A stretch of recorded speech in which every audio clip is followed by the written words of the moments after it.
I'm still trying to get myself adjusted to the unaccustomed feeling of peace and security which comes after such a battle. Listen, Tranquility Base here. The Eagle has landed. And the glow from that fire can truly light the world. Light the world. Light the world. Light the world. Good evening, and welcome to Today in History. I'm Matt Datillo. Today is February 24th, 2010, and this is episode 420. If you haven't had a chance to listen to last night's podcast, please take a moment and do so. It's only about 4.5 minutes long, and it explains my 5 for 500 campaign. I hope you can play a part in it. My cat Jenny is with us this evening, so if she chimes in at some point, which she is more than likely to do, I hope you'll forgive the intrusion. Let's get on to the history. Today in 1885, Chester William Nimitz was born in Fredericksburg, Texas. No one knew at the time that this boy from a small town, far away from any large body of water, would one day become indispensable in his role as a fleet admiral during the Second World War.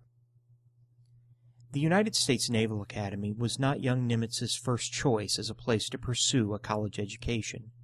He initially applied to West Point, but all the appointments for that year, 1901, had already been allocated. Learning of Nimitz's desire to attend a service academy, Congressman James Sladen informed him that he still had one appointment left to the Naval Academy. Nimitz knew this was likely to be the only shot he had for continuing his education, so he applied for and earned the appointment. He graduated from the academy in 1905, ranked 7 out of a class of 114. Nimitz served his required 2 years at sea before being commissioned an ensign in 1907. He served on a series of surface ships, from a battleship to a destroyer, which he ran aground near a beach in the Philippines while he was conning the ship, earning him a letter of reprimand, but not seriously damaging his career. The beginning of 1909 saw a radical change in Nimitz's life. In January, he was assigned to the 1st Submarine Flotilla and was given command of it less than 6 months later. As a lieutenant, Nimitz commanded a series of submarines, including the first USS Plunger, later known by the less than memorable designation of A-1. The tiny vessel was, according to Nimitz, quote, a cross between a Jules Verne fantasy and a humpbacked whale. The subs Nimitz commanded were far smaller and cruder than the fleet boats that would prove so devastating to Japanese shipping a generation later, but they provided invaluable experience. By the end of the First World War in 1918, Commander Nimitz was the senior member for the Navy's Board of Submarine Design.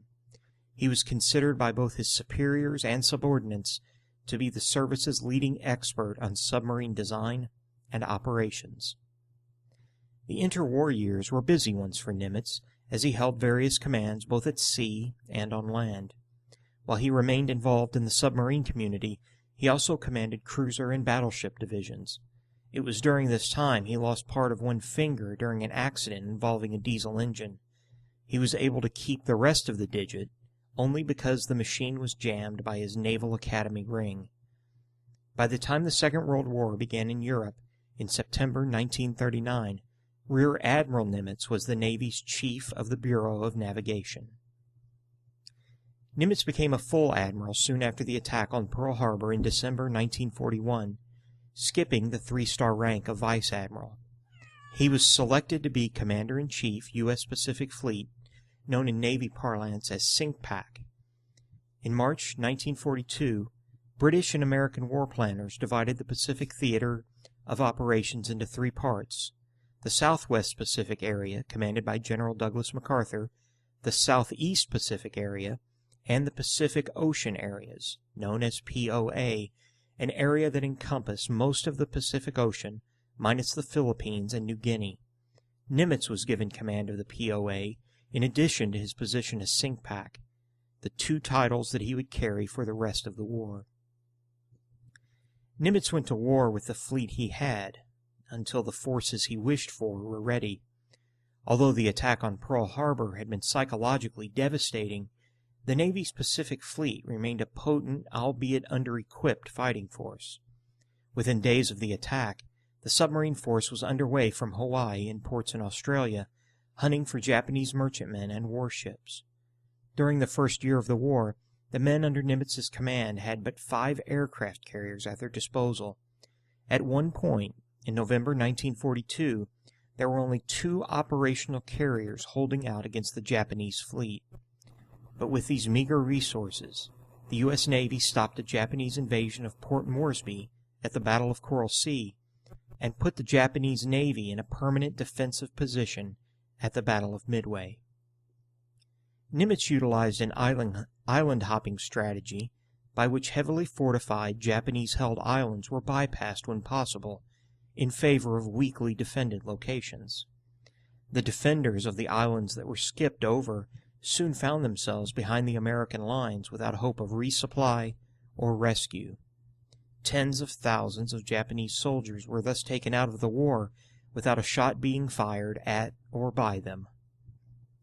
In December 1944, the grade of Fleet Admiral of the Navy was established by Congress.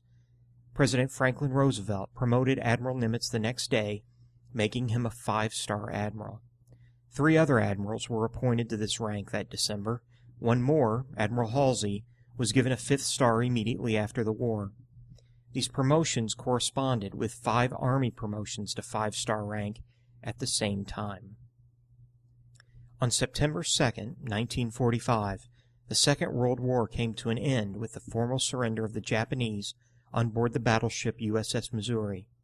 Fleet Admiral Nimitz signed the instrument of surrender representing the United States. He returned to America soon thereafter and was promoted to Chief of Naval Operations in November 1945.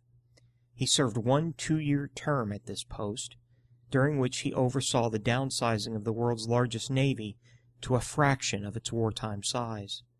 He left the position in December 1947, but since a 5-star admiral is technically on active duty until his death, Nimitz never retired. Chester Nimitz died on February 20, 1966, at the naval quarters on Yorba Buena Island in San Francisco Bay, from complications related to a stroke and pneumonia. With him died the rank of Fleet Admiral, which is still listed as a valid grade, but can only be reactivated by an act of Congress. He left behind his wife, Catherine, and 4 children, 3 daughters and a son. Chester Jr. followed in his father's footsteps by graduating from the Naval Academy in 1936, serving in submarines during the Second World War, and retired as a Rear Admiral in 1957. Well, that's it for the history this evening. If you'd like to get in touch with me, please feel free to do so. My email address is mattstodayinhistory@gmail.com. You'll find a transcript of this and previous episodes of this podcast at mattstodayinhistory.com, along with a link to our Frapper map page, which I'm not even sure is active, but you'll also find a donation link in case you're interested in throwing some money our way or ordering a DVD of all 420 episodes of the show. The cost for the DVD is $20 in the lower 48 states and $25 everywhere else on the planet. Since the cats behind me have decided to fight it out this evening while I'm recording, I guess it's time to call it a night. Thank you very much for staying subscribed, and have a good evening. We'll talk again tomorrow.